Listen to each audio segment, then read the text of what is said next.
Chris Mackowski of Emerging Civil War, and one of the most famous human interest stories from the first day of the Battle of Gettysburg involves a soldier from Portville, New York, a member of the 154th New York, named Amos Humiston. And he's well known because he was killed on the battlefield, unidentified, except that someone found a picture in his pocket. The picture had his 3 children on it, and it was described in newspapers across the country, and that's how Amos's wife discovered that he'd been killed at the battle. She hadn't heard from him since then, and it's not until November that she hears about this and reads it in the paper and realizes that's her husband, and they match up the picture, and she's able to identify the kids from the picture, and that's how they identify Amos Humiston. There's a monument to him here in Gettysburg Fire Station, and of course there is a stunning monument behind me here on Coster Avenue that is painted by historian Mark Dunkelman that shows the fight at the Brickyard with 154th.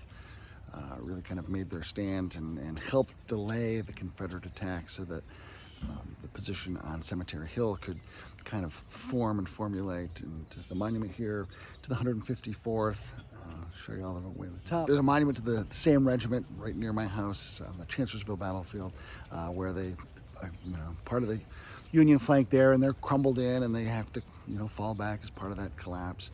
Great monument to them there. Here, they're part of the Union flank that collapses, and they crumble and fall back, but they have this stand here in the Brickyard.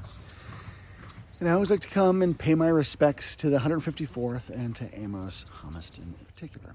In fact, when I signed copies of my book about the first day of Gettysburg that I co-wrote with Chris White and Dan Davis, I always inscribe it in honor of Amos Humiston, who comes from a small hometown right next to mine.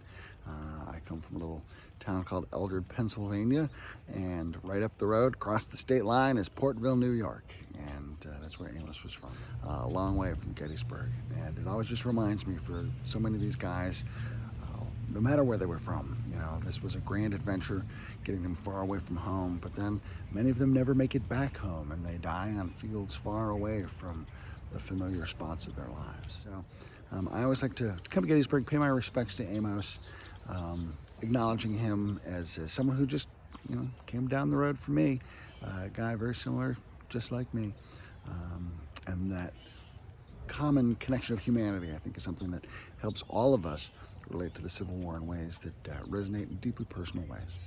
I'm Chris Mackowski for Emerging Civil War.